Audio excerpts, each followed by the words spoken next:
যাকাত কার উপরে ফরজ? তো যাকাত হলো বালেগ পুরুষ মহিলা, মুসলমান বালেগ পুরুষ মহিলা, গোলাম না আজাদ। সাধারণত আমরা সবাই আজাদ মানে স্বাধীন, গোলাম হলো মানুষের অধীনে থাকা, এটা আমাদের জমানায় এখন নাই। তাহলে এখন আমরা যারা আছে আমাদের মধ্যে যারা বালেগ প্রাপ্ত বয়স্ক, তাদের যদি নেশাব পরিমাণ সম্পদ থাকে তাদের উপরে যাকাত ফরজ। ছোট বাচ্চা তারও অনেক সম্পত্তি আছে, অনেক ছোট মেয়ে বাচ্চাকে অনেকে গিফট দেয়, গলার চেন দেয়, আংটি দেয়, অনেক কিছু দেয়। তো এই হিসাব করলে তার উপরে দেখা যায় জাকাতের সম্পদ হয়ে গেছে, কিন্তু জাকাতের সম্পদ হইলেও তাকে জাকাত দিতে হবে না, তার উপরে জাকাত ফরজ না। ছোট বাচ্চাদের বেশি সম্পদ থাকলেও জাকাত ফরজ না। আবার পাগলের উপরও জাকাত ফরজ না। পাগলের মনে করেন অনেক সম্পদ আছে, কিন্তু এই সম্পদ থাকার পরও সে যেহেতু পাগল, তার উপরে জাকাত ফরজ না, শরীর বিধিবিধান গুলো তার উপর প্রযোজ্য না। তাহলে সুস্থ মস্তিষ্ক, সুস্থ মানুষ যে পাগল না, সুস্থ বলতে ঠান্ডা কাশি এরকম অসুস্থ না, মানে পাগল না, এছাড়া যারা আছে এবং প্রাপ্ত বয়স্ক, তাদের যদি নেশাব পরিমাণ সম্পদ হয় তাহলে তাদের উপরে যাকাত ফরজ। কোন কোন সম্পদের উপরে যাকাত ফরজ? যেটা বলছিলাম শুরুতে, আল্লাহ তাআলা কত সম্পদ দিয়েছেন আমাকে আপনাকে, সব সম্পদের উপরে যাকাত ফরজ না। তাহলে যাকাত ফরজ কোন কোন সম্পদের উপরে? স্বর্ণ, রূপা, টাকা পয়সা, ব্যবসায়ী মাল। স্বর্ণ, রূপা, টাকা পয়সা, ব্যবসায়ী মাল। স্বর্ণ যদি থাকে বা রূপা থাকে বা টাকা পয়সা আছে, বা ব্যবসা করার জন্য যে মাল সামানাগুলো আছে এগুলো বিক্রি করবেন, তাহলে এই মাল সামানাগুলোর উপরে যাকাত আসবে। হীরা মণিমুক্তার উপর যাকাত আসবে কিনা? আসবে না। হীরা বহুরে মনে করেন অনেক দামি হীরার চেন বানিয়ে দিয়েছেন মণিমুক্তা দিয়ে, তাহলে এটার উপর যাকাত আসবে না। তাহলে স্বর্ণ না দিয়ে হীরা মণিমুক্তা যদি দেন তাহলে এটার উপর যাকাত আসবে না। হীরা মণিমুক্তা এগুলোর চেন বা এই সম্পদ দিয়ে কিছু থাকলে এইগুলোর উপরে যাকাত আসবে না। স্বর্ণ, রূপা, টাকা পয়সা এবং ব্যবসায়ী পণ্য। আবার হীরা মুক্তা কেউ বেচে তাহলে এটা আবার তত দাম ধরা হবে। দোকান আছে মনে করেন, উনি হীরা মণিমুক্তা বেচে, তাহলে ব্যবসায়ী মাল হিসাবে এটা যাকাত দিতে হবে। এমনি স্বাভাবিকভাবে হীরা মণিমুক্তার উপরে যাকাত আসবে না। মৌলিক প্রয়োজন ছাড়া অতিরিক্ত সম্পদের উপরে যাকাত আসে। মৌলিক প্রয়োজন কি? মৌলিক প্রয়োজন হলো আপনার বাসস্থান, খাদ্য, বস্ত্র, অন্ন বস্ত্র, চিকিৎসা, বাসস্থান, এগুলো অর্থাৎ খাবার দাবারের জন্য যে মাল সামানাগুলো লাগে এগুলো, তারপরে চিকিৎসার জন্য বা কাপড় চোপড় বা ঘর বাড়ি করছেন, বিল্ডিং, এগুলো আপনার প্রয়োজনীয় সম্পদ, এগুলো নিত্য প্রয়োজনীয় সম্পদ। এগুলো ছাড়া অতিরিক্ত যে টাকাটা থাকে সেটা যাকাতের হিসাবের মধ্যে আসবে। স্বর্ণ কিন্তু মৌলিক প্রয়োজন না। আপনি এটা মনে করবেন না যে স্বর্ণটা তো আমার বহু প্রয়োজন লাগে, তাইলে এটা তো প্রয়োজনীয় সম্পদের অন্তর্ভুক্ত, এটা বাদ দিলাম না, এটা বাদ দেওয়া যাবে না। এটা প্রয়োজন হোক বা প্রয়োজন না হোক, এমনি করে নিছে ঘরের মধ্যে স্বর্ণ হয়েছে তো বাস, এর জন্য এটা যাকাত দিতে হবে। হজের জন্য কেউ টাকা জমা করে রাখলো, বা বাড়ি নির্মাণের জন্য, অথবা ছেলে মেয়ের বিবাহের জন্য, বা ইত্যাদি কোনো কাজ, জরুরি কোনো কাজ করবে, জায়গা জমি কিনবে, জায়গা কিনা ফেলছে তখন ভিন্ন কথা। প্রয়োজনের জন্য ঘর বাড়ি বানিয়ে ফেলছে তখন ভিন্ন কথা। হজ করে ফেলেছে বা ছেলে মেয়ে বিবাহ দিয়ে ফেলেছে তখন ভিন্ন কথা, এগুলোর উপরে যাকাত আসবে না। কিন্তু টাকাটা এখনো জমা আছে, এটা দিয়ে বাড়ি কিনে না, কিনবে, তারপরে হজ করে দেয়, হজের জন্য টাকা জমা রাখছে, ছেলে মেয়ে বিবাহ দেয় না, টাকা জমা রাখছে, বিবাহ দিবে, হয়তো রমজানের পরে বিবাহ কাজ দেবে, তো এই টাকাটা যেহেতু জমা আছে এটার উপরও যাকাত আসবে। দোকানের মালে যাকাত, দোকানের যে মালগুলা ব্যবসায়ী ব্যবসা করার জন্য আছে এগুলোর উপরে যাকাত হবে। এছাড়া দোকানে অন্যান্য আসবাবপত্র, কোনো র্যাক থাকে, ফ্রিজ থাকে বা আরো প্রয়োজনীয় জিনিস থাকে, এগুলোর উপরে যাকাত আসবে না। শুধুমাত্র যেগুলো বিক্রি করার জন্য আছে এগুলোর উপরে যাকাত আসবে। নিসাব পরিমাণ, যেটা শুরুতে বলছিলাম, নেশাব পরিমাণ সম্পর্কে যাকাত দিতে হবে। তাহলে নেশাবটা কি? নেশাবটা হলো, যদিও মাসআলা বর্ণনা করার ক্ষেত্রে আমরা স্বর্ণের হিসাবটা বলি, কারণ কিতাবের মধ্যে এভাবে এসেছে যে শুধু স্বর্ণ যদি থাকে 7.5 ভরি, শুধু স্বর্ণ থাকলে 7.5 ভরি স্বর্ণ থাকলে উনি যাকাত দিবেন। আর স্বর্ণ নাই, অন্যান্য মাল সামানা মানে টাকা পয়সা আছে, অথবা রূপা আছে, অথবা ওনার ব্যবসায়ী মাল আছে, বা স্বর্ণও আছে, এখন এগুলোর মধ্যে একটা হিসাব করা হবে 52.5 ভরি রূপার দাম। অর্থাৎ আমার কাছে মনে করেন যে 10,000 টাকা আছে, আর ব্যবসায়ী মাল আছে কিছু, আর কিছু রূপা আছে, স্বর্ণ নাই বা আছে আধা ভরি, 1 ভরি, তো 7.5 ভরি তো স্বর্ণ নাই। তো এখন আপনি এটা বলতে পারবেন না যে আমার তো 7.5 ভরি নেই, মাত্র 1 ভরি আনা আছে, কিন্তু এটা বলতে পারবেন না আপনার উপর যাকাত ফরজ হয় নাই, এটা বলতে পারবেন না। কারণ 1 ভরি স্বর্ণের সাথে যদি রূপাটা মিলান, আবার যে ব্যবসায়ী মাল আছে, আবার যে 10,000 টাকা নগদ আছে, সবগুলো মিলাইলে দেখা যায় 12.5 ভরি রূপার দাম হয়ে যায়, তাহলে আপনার উপর যাকাত ফরজ হয়ে যাবে। আবার বুঝি মাসালাটা, শুধু স্বর্ণ, যার কাছে টাকাও নাই, পয়সাও নাই, রূপাও নাই, এরপরে দিয়া এই ব্যবসার কোনো মাল নাই, শুধু স্বর্ণ আছে, তাহলে 7.5 ভরি স্বর্ণ হতে হবে। এরকম অবস্থা বর্তমানে নাই, থাকলে দুই একটা থাকতে পারে। মহিলা যারা আছে তাদের কাছে কিছু না কিছু টাকা আছে, একেবারে টাকা মুক্ত মহিলা পাওয়া যাবে এরকম মনে হয় না। টাকা কিছু না কিছু থাকে। তো এই টাকা থাকার কারণে এখন এক ভরি স্বর্ণ থাকলেও বর্তমান রেট অনুযায়ী যাকাত ওনাকে দিতে হবে। যাকাত কত টাকা হলে দিতে হবে? আজকের রেট যেটা দেখলাম, আজকে 27 তারিখের রেট অনুযায়ী রূপার দাম সর্বনিম্ন 400 কত টাকা দিয়া 4000 এর উপরে সর্বনিম্নটা সনাতনী রূপা যেটা, উপরে আরো বেশি 8000 পর্যন্ত আছে দেখলাম। তাহলে সর্বনিম্ন রূপার দাম অনুযায়ী বা কয়েকদিন আগে ফতুয়া ইসলামী ফাউন্ডেশন থেকে যেটা দেওয়া হয়েছে 2,30,000 টাকা, 2,30,000 টাকা। এই পরিমাণ টাকার সম্পদ যদি কারো কাছে থাকে বা টাকা থাকে অতিরিক্ত, যে এটা 2,30,000 টাকার পরিমাণ ব্যবসায়ী মাল আছে বা টাকা আছে, রূপা আছে, এই সবগুলো মিলে 2,30,000 টাকা হয়ে গেছে, তাহলে ওনার উপরে যাকাতের নেসাব হয়ে গেছে।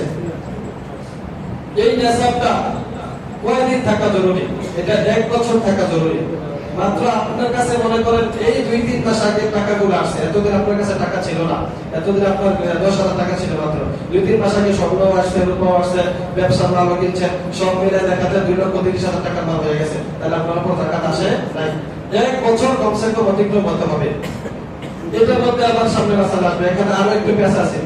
ব্যাস হলো আপনার মনে করেন এবছর রমজান মাস, গত বছর রমজান মাসে 2,30,000 টাকা বা যাকাত গত বছর আর একটু কম ছিল টাকা দাম অনুযায়ী, রূপার দাম অনুযায়ী, ওই টাকা অনুযায়ী আপনি গত বছরই নেসাবের মালিক হয়ে গেছেন। তো এখন এই বছর আবার গত বছরে যেই দিন হয়েছেন আজকের এই দিনটা হিসাব করবেন। দিন খেয়াল থাকে না, এই জন্য আমরা মাস ধরে রমজান মাস হিসাব করার পরে দেখলেন যে আপনার টাকা কমে গেছে। গত বছর ছিল 2,30,000 টাকা বা যত টাকা যাকাত আসে, কিন্তু এই বছর টাকা কমে গেছে না এখন, তাহলে আপনার যাকাত দিতে হবে না।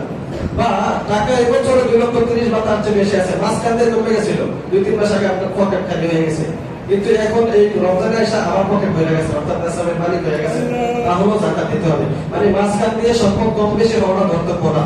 বছরের শুরুতে যদি আপনার সম্পদ থেকে থাকে, এরপরের বছর আবার সম্পদ আছে, মাঝখান দিয়ে কিছু বাড়ছে কিছু কমছে, এগুলো ধর্তব্য না। শুরু এবং শেষে আপনার যদি এই পরিমাণ সম্পদ থেকে থাকে তাহলে যাকাত দিতে হবে। ব্যবসার নিয়তে জমি ফ্ল্যাট ক্রয় করছে কেউ ব্যবসা করার জন্য, তাহলে এটার উপর যাকাত দিতে হবে। বাড়ি করার জন্য জমি কিনছেন, যাকাত আসবে না।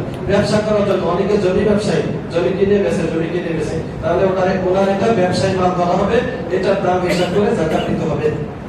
কয়েক ধরনের সম্পদ মিলে নেসাব করে, একটু আগে বললাম কয়েক ধরনের সম্পদ মিলে আপনার 2,30,000 টাকার মতো হয়ে গেছে, তাহলে আপনাকে যাকাত দিতে হবে 1 বছর যদি অতিক্রম হয়।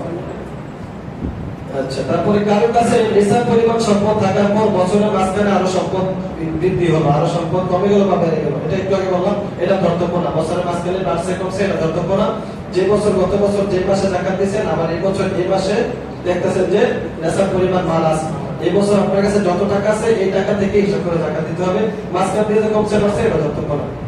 বছরের মাঝে নিসাব থেকে কমে গেলে, এটা বললাম বছরের মাঝে সমস্ত সম্পদ যদি নষ্ট হয়ে যায়, গত বছর রমজানে আপনার যাকাত দেওয়ার মতো টাকা ছিল, 3-4 মাস পরে দেখা গেছে সব সম্পদ শেষ হয়ে গেছে, ঘরে আগুন লেগে গেছে, দোকানে আগুন লেগে গেছে, তার কারণে আপনার সমস্ত সম্পদ শেষ, যেগুলো দিয়ে যাকাত দিতেন এগুলো টাকা পয়সা সব শেষ। এবার রমজানে আবার ব্যবসা করে আপনি অনেক টাকা জমা রেখেছেন, তাহলে আপনার হিসাব আর ওইটা ধরা হবে না যে গত বছর মালিক ছিলেন, এই মাঝখানে সম্পদ শেষ হয়ে গেছে, এই বছর টাকা দিতে হবে, এমন না। যেহেতু সব সম্পদ শেষ হয়ে গেছে, এজন্য এরপরে যখন মালিক হয়েছেন এই বছর থেকে হিসাব ধরা হবে, আগামী বছর আপনি যাকাত দিবেন, এই বছর আর যাকাত দিতে হবে না। এটা হলো সমস্ত সম্পদ নষ্ট হয়ে গেল। সমস্ত সম্পদ নষ্ট হয় না, কিছু সম্পদ গেছে, লস হয়েছে 1 কোটি টাকা, 1 লাখ টাকা, আবার হিসাব আছে 1.5 লাখ টাকা, এটা ধর্তব্য না। যদি সব সম্পদ নষ্ট হয়ে যায়, তাহলে আগের হিসাব বাদ দিয়ে নতুন যখন মালিক হবেন তখন থেকে হিসাব ধরতে হবে। কোন কোন জিনিসের উপর যাকাত ফরজ না? ওই যে যেটা বললাম, প্রয়োজনীয় জিনিসপত্র, খাবার, কাপড় চোপড়, বাসস্থান, বাহন, গাড়ি আছে, কারণ মনে করেন যে দামি গাড়ি আছে, তো এই দামি গাড়িতে উনি চলাফেরা করেন, এটার যাকাত দিতে হবে না। এটা ওনার প্রয়োজনীয় বা চলার জিনিস, এটার জন্য যাকাত দিতে হবে না। এরপরে গৃহের অন্যান্য আসবাবপত্র, দামি মাল সামান আছে ঘরের মধ্যে, আলমারি, শোকেস, অনেক কিছু, এগুলোর জন্য যাকাত দিতে হবে না। দোকানের এমন আসবাব যা ব্যবসায়ী পণ্য, একটু আগে বলছি, র্যাক বা বিভিন্ন মাল সামান, ফ্রিজ, অনেক কিছু থাকে, ওগুলোর জন্য যাকাত দিতে হবে না। ঘর বানিয়ে দোকান তৈরি করে ভাড়া দিবে, ঘর বানায় ভাড়া দিতেছেন, দোকান বানায় ভাড়া দিতেছেন, তো এই ঘর, এই দোকান, এগুলোর উপরে যাকাত আসবে না। যে ঘর বানাইতে আমার 1 কোটি টাকা খরচ হয়েছে, এটা ভাড়া দিতেছে, এখন 1 কোটি টাকার যাকাত দিতে হবে এমন না। বরং ভাড়া বাবদ যে টাকাটা আসছে, জমা যদি টাকা থাকে, এটা আপনার অন্যান্য সম্পদের সাথে মিলাইয়া এখান থেকে যাকাত দিবেন। ঘরের এবং দোকানের বা যেগুলো ভাড়া দিতেছেন, যেগুলো, ওগুলোর জন্য যাকাত দিতে হবে না। ভাড়ার টাকাটা হিসাব করবেন, ঘরটার হিসাব করা হবে না। কাইডে থাকবে দোকানের এমন আসবে। আচ্ছা, ভাড়া দেওয়ার জন্য ডেকোরেটর মাল, দামি দামি ডেকোরেটর মাল উনি এগুলো ভাড়া দেন। এগুলো কিন্তু ব্যবসায়ী ফর্মুলা, ব্যবসা বেচা কেনা করবেন, আরেকটা লোক ভাড়া দিবেন। তো ভাড়া দিলে এগুলো কোনো জাকাত আসবে না। ডেকোরেটরের দোকানদার অনেক দামি দামি মাল উনি ডেকোরেটরের কাছে ভাড়া দেন, তো এগুলো হিসাব করে জাকাত দিতে হবে না। ওই টাকা যেটা আসবে ওটা থেকে জাকাত দিবে। কারো ঋণ থাকলে, এটা আমরা অনেকে প্রশ্ন করে থাকি, ঋণ থাকলে তার জাকাত দিতে হবে কিনা। তো ঋণ হলো দুই প্রকার, এটা আমাদেরকে জানতে হবে। ঋণ কয় প্রকার? দুই প্রকার। একটা হলো প্রয়োজনীয় আসবাবপত্রের জন্য ঋণ করলাম, টাকার গহনা, একটা ঘর বানানোর জন্য ঋণ করলাম, অথবা আমার এই বাড়িতে চলাফেরার জন্য মতো টাকা পয়সা নাই, এখন আমি টাকা হাওলা দেই না, চলাফেরা করতেছি, এগুলো হলো প্রয়োজনীয় ঋণ। এগুলো যদি করে থাকেন বা ছেলে মেয়ে বিবাহ দেওয়ার জন্য ঋণ করছেন, তো এই ঋণগুলোর কারণে আপনার যে সম্পত্তি এখন জমা আছে সেখান থেকে এই ঋণগুলো মাইনাস করে দেবেন। মনে করেন আপনার 5 লক্ষ টাকা জমা আছে, কিন্তু আপনি কি করছেন, ঋণ আনছেন প্রয়োজনের খাতিরে 1 লক্ষ, 1.5 লক্ষ, 2 লক্ষ টাকা। তো এখন জাকাত দেওয়ার সময় এই টাকাটা মাইনাস করে যেই বাকি অংশটা থাকবে ওইটা থেকে জাকাত দিবেন। এটা হলো প্রয়োজনীয় ঋণ। আরেকটা হলো প্রয়োজনীয় ঋণের অতিরিক্ত ব্যবসার জন্য, ব্যবসার কাজের জন্য কোটি কোটি টাকা, লক্ষ লক্ষ টাকা লোন আনছেন ব্যাংকে থেকে, অথবা বাড়ি ভাড়া দিবেন, ভাড়া বিল্ডিং করার জন্য ব্যাংকে থেকে অনেক টাকা লোন আছে। তো এইটা আপনার ঋণের আওতায় পড়বে না, প্রয়োজনীয় ঋণের আওতায় পড়বে না। এটা আপনার সম্পদ থেকে বাদ দিতে পারবেন না। মানে 1 কোটি টাকা নিয়ে একটা বিল্ডিং করছেন, ভাড়া দিতেছেন, এই বিল্ডিংটা কিন্তু আপনার ভাড়া দেওয়ার উদ্দেশ্য, এটা আপনি না হলে চলতো, একটা সাধারণ গভীরে থাকা যায়, কিন্তু এত টাকা আনছেন কেন? ভাড়া দিবেন। বা ব্যবসার জন্য 1 কোটি টাকা লোন আনছেন, এখন এই বছর হিসাব করে আপনার দেখা গেল যে 1.5 কোটি টাকা আছে। এখন আপনি এই 1 কোটি টাকা মাইনাস করতে পারবেন না, যে আমার তো 1 কোটি টাকা ঋণ আছে, এটা বাদ দিয়ে বাকি 50,000 টাকা, আমার যে 1.5 কোটি টাকা আছে পুরো টাকার জাকাত দিব না, ওই আগের ঋণটা বাদ দিয়ে দিব না। এই ঋণ বের দেওয়া যাবে না। যে ঋণ ব্যবসার জন্য অথবা বাড়ি ভাড়া দেওয়ার জন্য আনা হয়েছে, এটা নগদ টাকা থেকে বাদ দেওয়া যাবে না, যে আমার এত টাকা ঋণ আছে, এটা বাদ দিয়ে বাকি টাকাটা থেকে জাকাত দিবে এমন না, বরং এই ঋণ ধর্তব্য না। প্রয়োজনের খাতিরে একটা নিত্য প্রয়োজনের জন্য ঋণগুলো আনলে ওই বাদ দেওয়া যাবে নগদ টাকা থেকে। মোহরানা বাবদ যে টাকা, মোহরানা বাবদ বিবাহের সময় কাবিননামা বউয়ের জন্য লেখছেন 5 লাখ টাকা। তো এখন আপনি আপনার জমা আছে 5 লাখ টাকা, এবার আপনি চিন্তা করলেন আমার তো 5 লাখ টাকা ঋণ, কারণ যে মোহরানা এটা বউকে দিতে হবে বাধ্যতামূলক। তো দিতে হবে বাধ্যতামূলক, ঠিক আছে, কিন্তু এটাকে আপনি ঋণ হিসাবে বাদ দিতে পারবেন না। যে আমার 5 লাখ টাকা ঋণ আছে, ঋণ কি বউরে দিতে হবে, বউ ঋণ তো আপনি দিতেছেন না, কিন্তু ঋণ ঠিকই ধরে রাখতেছেন, তাহলে এটা ধর্তব্য হবে না। এই ঋণ বাদ দিয়ে আপনি সম্পদের হিসাব করবেন না। মোহরানার বিষয়টা জাকাতের উপরে কোনো প্রভাব ফেলবে না। আবারও বলতেছি, মোহরানার বিষয়টা জাকাতের উপরে কোনো প্রভাব ফেলবে না। মানে বউ যে টাকা পাইব, স্ত্রী, উনিও জাকাত দেওয়ার সময় টাকাটা হিসাব করবে না, যে আমার 50,000 টাকা আছে, আরো 5 লাখ টাকা মোহরের বাবদ আমি স্বামীর কাছে পাবো, তো আমার 5,50,000 টাকা আছে, এবার এটা থেকে আমি জাকাত হিসাব করে যত টাকা আছে এত টাকা দিই না, এটা ওনার হিসাব করতে হবে না। উনিও মোহরের টাকাটা বাদ রাখবেন, হিসাব করবে না। আবার স্বামীও জাকাত দেওয়ার সময় মোহরের টাকাটাকে মাইনাস করবেন না, এটাই ভাবেই থাকবে। কিন্তু এটা দিতে হবে, স্ত্রীর প্রাপ্য হক, এটা বলতে আগে অবশ্যই দিতে হবে। পাওনা উসুল করতে, কাউকে টাকা ধার দিয়েছে কিন্তু সেটা দিচ্ছে না, এখন সে নিয়োগ করলে যে এই টাকাটা আমি জাকাত হিসেবে তাকে দিয়ে দিলাম, গরিব লোক আপনার কাছ থেকে 10,000 টাকা নিচ্ছে, এই টাকাটা দিতে পারতেছে না, তো আপনি নিয়োগ করছেন যে এখন আমি তার যে 10,000 টাকা আমাকে সে দিতেছে না, তো পারতেছে না, তো জাকাত হিসেবে তাকে দিয়ে দিলাম। এইভাবে নিয়োগ করলে জাকাত আদায় হবে না। আর এই সিস্টেমটা একটু ঘুরাইলে আবার হয়ে যাবে। ঘুরাবেন কিভাবে? তাকে বলবেন তোমার কাছে আমি 10,000 টাকা পাই, এই টাকাটা আমার দাও, বলবে যে টাকা তো নাই, তো তোমার যদি 10,000 টাকা আমি দান করি, জাকাত দেই, তখন তো তোমার কাছে টাকা থাকবে, তখন তুমি আমার দিবানি, বলবে যে দিয়ে দিব। তো আপনি তাকে সুজা হিসাব 10,000 টাকা নগদ দিয়ে দিবেন জাকাত, যেন তোমাকে 10,000 টাকা জাকাত দিয়ে দিলাম। এবার সে আপনার পাওনা টাকাটা পরিশোধ করে দেবে। তাহলে ঘুরে ঘুরে কিন্তু একই হলো। শুরুতে সিস্টেমটা ছিল একজনের কাছে আপনি 10,000 টাকা পান, তো বললেন যে তোমার কাছে যে টাকাটা পাইতাম এটা মাফ, এটা জাকাত হিসেবে ধরলাম। এভাবে হবে না, জাকাত আদায় হবে না। বরং আপনাকে করতে হবে কি, যে তোমার কাছে যে আমি 10,000 টাকা পাই, এটা তোমার কাছে টাকা হলে দিবা, দিব, তাহলে আমি তোমার 10,000 টাকা জাকাত দিলাম। নগদ আপনার থেকে 10,000 টাকা জাকাত দেওয়ার পরে এবার সে আবার আপনার পাওয়া টাকা আপনাকে দিয়ে দিবে। কি হলো, মানে এটা জাকাত হিসাবে ধরা হয়ে গেল, সিস্টেম একটু ভিন্ন। তারপরে জাকাত দেওয়ার সময় কিভাবে দিতে হবে? জাকাত দেওয়ার সময় কোরআনের মধ্যে রব্বুল আলামিন বলে ওয়াল্লাযীনা ইউতুনা মা আতা ওয়া কুলুবুহুম ওয়াজিলাতুন আন্নাহুম ইলা রাব্বিহিম রাজিউন। দুই করে সবাই রাখবে, যারা যাকাত আদায় করবে তারা যেন বিনয়ের সাথে যাকাত আদায় করে, মনটা যেন নরম থাকে যে যাকাত যে দিচ্ছি এটা কবুল হবে কিনা, এটা আমার রব খুশি হচ্ছেন কিনা, এটার দ্বারা আমার হক আদায় হচ্ছে কিনা, এই ভয়ে ভয়ে যাকাত দিবে বাহাদুরির সাথে। খুব দাপুটে এই সিরিয়াল ধরে অনেক সিরিয়াল ধরে শাড়ি রঙি দেওয়া শুরু করে, তারপরে অনেক আঘাত খায়, বিভিন্ন সময় এরকম নিউজ পাওয়া যায়। এভাবে না, বিনয়ের সাথে যাকাত দিবে, কোনো অহংকারের সাথে না। নিয়ত করা লাগবে কিনা, আর যাকাত দেওয়ার সময় নিয়ত করতে হবে। একটা হলো সাধারণ দান, এমনি দিয়ে দিলেন 1,000 টাকা, আরেকটা হলো সাধারণ দান না, দেওয়ার সময় নিয়ত করছেন এটা আমি যাকাতের দিলাম, এটা হলো আপনার যাকাত আদায় হবে। মানে যাকাতের টাকা দেওয়ার সময় নিয়ত করতে হবে, নিয়ত ছাড়া শুধু দান করলে যাকাত হবে না। যাকাতের টাকা চুরি হয়ে গেলে রাখছিলেন আলাদা করে আপনার 1 লক্ষ টাকা যাকাত, কিন্তু চলে আসে এটা রয়ে গেছে, এখন আপনি এই কথা বলার সুযোগ নাই যে আমার তো টাকা নিয়ে গেছে তাহলে এখন আর যাকাত দেওয়া লাগবে না। যেটা রাখছেন ওটা বাদ, বাকি টাকা থেকে আবার হিসাব করে যাকাত দিতে হবে। কাপড় চোপড় বা খাদ্য দিয়ে যাকাত দিলে অনেকে লুঙ্গি শাড়ি বিভিন্ন মার্কেটে লেখা থাকে এখানে যাকাতের কাপড় পাওয়া যায়, তো যাকাতের কাপড় বা লুঙ্গি শাড়ির মধ্যে কোনো কাপড় নাই। এটা আমাদের সমাজে একটা খুব খারাপ দৃষ্টি কালচার তৈরি হয়ে গেছে। যাকাত দেওয়ার সময় কম দামের লুঙ্গি শাড়ি দিয়ে যাকাত দিয়ে দেয়, এটা উচিত না ভাই। যাকাতের লুঙ্গি বা যাকাতের শাড়ি হয় না, এর জন্য টাকা দিয়ে দিবেন, নগদ টাকাটা দিয়ে দিবেন, উনি এটা দিয়ে শাড়িও কিনতে পারে, লুঙ্গিও কিনতে পারে, যে কোনো কাজে খরচ করতে পারে, এভাবে দিবেন না। হ্যাঁ, প্রয়োজন আছে, মনে করেন তার এখন একটা জিনিস প্রয়োজন, এখন তার খাবার নাই, 10 কেজি চাল কিনা দিলে ততক্ষণ আপনি যাকাতে নিয়োগ করে দিলে এটা আদায় হয়ে যাবে। একেবারে তার প্রয়োজনের জিনিসটা যদি কিনা দেন আদায় হবে। লুঙ্গি শাড়ি এগুলো সাধারণত এখন সবারই আছে, এগুলো এত প্রয়োজন পড়ে না। আর যাকাতের নামে যে কাপড় চোপড় এগুলো অনেক নিম্নমানের হয়ে থাকে, এগুলো দেওয়া উচিত না। যাকে দেবেন তাকে বলতে হবে কিনা তা বলা জরুরি না, যাকে যাকাত দেবেন তাকে বলা জরুরি না, আপনার মনে মনে নিয়ত থাকতে চলে। তবে মাদ্রাসা যদি কেউ দান করে, এই যে আমাদের জামশেদ মাদ্রাসার জন্য বা বিভিন্ন মাদ্রাসা আমরা দান করি, তখন এটা বলতে হবে, কারণ যাকে দান করছি ওনাকে কিন্তু আমি যাকাতটা দিচ্ছি না, এটা দেওয়া হচ্ছে মাদ্রাসার গরিব ছাত্রদের জন্য। তো এটা মাদ্রাসার মধ্যে অনেকগুলো ফান্ড থাকে, সাধারণ দানের একটা ফান্ড থাকে, তারপরে যাকাতের একটা ফান্ড থাকে, এক একটা এক এক খাতে খরচ করা হয়। যাকাতের টাকাটা দিয়ে অন্য কোনো খাতে খরচ করা যাবে না, এটা দিয়ে মাদ্রাসার বিল্ডিং বানানো যাবে না, মাদ্রাসার জায়গা জমি কেনা যাবে না, এটা দিয়ে উস্তাদদের বেতন দেওয়া যাবে না, এটা দিয়ে শুধুমাত্র গরিবদের খরচের পিছনে গরিবদের প্রয়োজনীয় জিনিসপত্রের ব্যাপারে এগুলো খরচ করতে হবে, তাদের খাবার এবং তাদের যে ভর্তি টাকা বা কিতাবাদি লাগে এগুলোর কাজে খরচ করতে হবে। এজন্য মাদ্রাসা দিলে বলে দিতে হবে, সাধারণ কাউকে দান করলে বলা জরুরি না।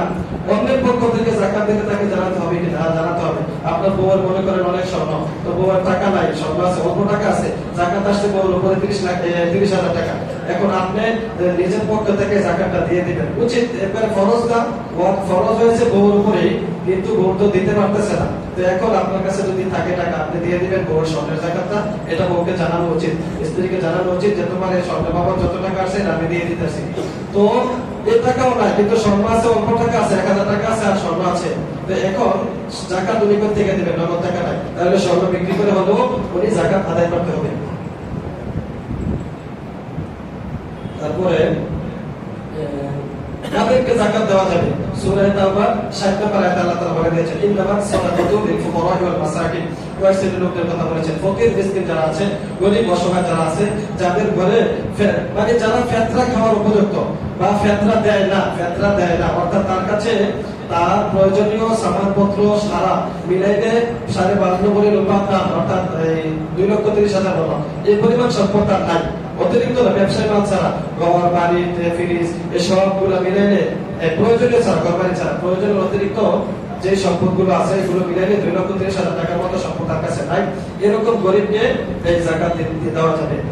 তারপরে যাকাতের টাকা কাকে দেওয়া উত্তম, যাকাতের টাকা কাকে দেওয়া উত্তম, শুধু যাকাত না, দান সহ বিভিন্ন কাজে সহযোগিতা করার ক্ষেত্রে নিকট আত্মীয়কে প্রাধান্য দেওয়া উত্তম। আবারও বলছি, যাকাত সহ বিভিন্ন দান এবং সহযোগিতার ক্ষেত্রে নিকটতম আত্মীয় স্বজনকে প্রাধান্য দেওয়া উত্তম।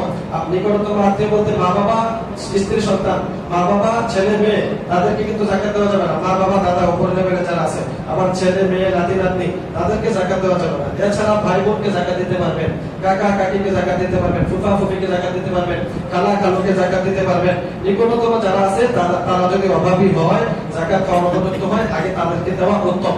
এরপরে হলো ভালো মানুষদেরকে জাকাত দেওয়া উত্তম। দেখেন আপনার টাকাটা যদি একজন ভালো মানুষকে দিলেন, তো উনি একটা ভালো কাজে খরচ করলো, সেই হিসাবে ভালো মানুষ যারা আছে তাদেরকে দেওয়া উত্তম, গরিব হলে আর সর্বপ্রথম নিকট আত্মীয়দেরকে দেওয়া উত্তম। মাদ্রাসার মধ্যে জাকাতের জন্য আসে, মাদ্রাসা তো আপনি আত্মীয় স্বজনকে দিলেন, কিছু কিছু টাকা মাদ্রাসার জন্য রাখলেন। এলাকার মধ্যে মাদ্রাসা হলে এলাকাবাসীর একটা দায়িত্ব থাকে মাদ্রাসাটাকে টিকিয়ে রাখা, এজন্য এখানেও গরিব ছাত্রদেরকে যতটুকু সম্ভব ইনশাআল্লাহ দান করবেন।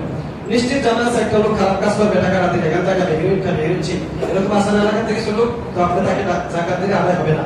কারণ টাকা দেওয়ার পরে এটা দিয়ে গাঞ্জা কোট লাগিব, এই লোকের জাকাত দেওয়া যাবে না, উচিত হবে তাকে জাকাত না দেওয়া। তার বাচ্চা কাচ্চা আছে, তো এদেরকে জাকাত দিয়ে দেন, এদেরকে যে প্রয়োজনীয় জিনিসপত্র লাগে এগুলো কিনে দিতে পারেন, বা টাকাটা এদের কাছে দিলে, বা ওনার স্ত্রী যদি থাকে বুঝবান ওনার কাছে দিতে পারেন। নেশাখোর বা টাকা হারাম কাজে ব্যয় করে নিশ্চিত জানেন তাকে টাকা দিলে জাকাত আদায় হবে না। অমুসলিমদেরকে জাকাত দিলে আদায় হবে না, তবে নফল দান করা যায়, জাকাত দেওয়া যাবে না। কল্যাণমূলক কাজে, জনকল্যাণমূলক কাজে, মসজিদ, মাদ্রাসা, রাস্তাঘাট, পোল, ব্রিজ ইত্যাদি কাজে জাকাতের টাকা খরচ করা যাবে না। মসজিদ, মাদ্রাসা নির্মাণের কাজেও খরচ করা যাবে না, ইমাম মুয়াজ্জিনের বেতনের জন্য খরচ করা যাবে না। তারপরে নাবালেগকে জাকাত দেওয়া যাবে কিনা? নাবালেগকে জাকাত দেওয়া যাবে যদি বুঝবান হয়, 7-8-10 বছর হইলে বাচ্চারা এখন বোঝে, নাবালেগ হওয়া সত্ত্বেও তাকে জাকাত দেওয়া যাবে, যে সে যেহেতু বুঝবান। স্বামী স্ত্রী একে অপরকে জাকাত দিতে পারবে কিনা? স্বামী তো কোনোভাবেই দিতে পারবে না, কারণ স্বামীর দায়িত্ব স্ত্রীর ভরণ পোষণের ব্যবস্থা করা। স্ত্রী যদিও গরিব, তার এরকম নগদ সম্পদ দেয়, তো আপনি আপনার টাকা আছে এই জন্য তাকে জাকাত দেবেন, উচিত না, দেওয়া দিতে পারবেন না, হবে না, আপনি এমনি খরচ করতে হবে। স্ত্রী স্বামীকে দিতে পারবে কিনা, এটার মধ্যে অনেক মতানৈক্য আছে। মানে স্ত্রীর অনেক টাকা আছে কিন্তু স্বামী একবারে বেকার, সে কোনো কাজও করে না, টাকা পয়সাও নাই, এরকম কিছু আছে। কয়েকদিন আগে আমার এলাকার একজন ফোন দিয়েছে। তো এখন ওনার ক্ষেত্রে মাসালা হলো, বেশিরভাগ ইমাম বা বেশিরভাগ ফুকাহায়ে কেরাম বলেছেন দিতে পারবেন।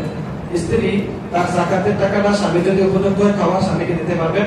কিন্তু আরো অনেক ওলামায়ে কেরাম বলছেন দেওয়া উচিত হবে না। কারণ কি, দিতে স্বামীকে দিলে ঘুরে গেলে এটা স্ত্রীর পেছনেই খরচ করবেন, তো কেমন যেন নিজের টাকা ঘুরে আবার নিজের কাছে আসবো, এজন্য দেওয়া উচিত না। আমরা বলবো স্ত্রীও যেন স্বামীকে যাকাত না দেয়, এটা অন্য কাউকে দিয়ে দিবে।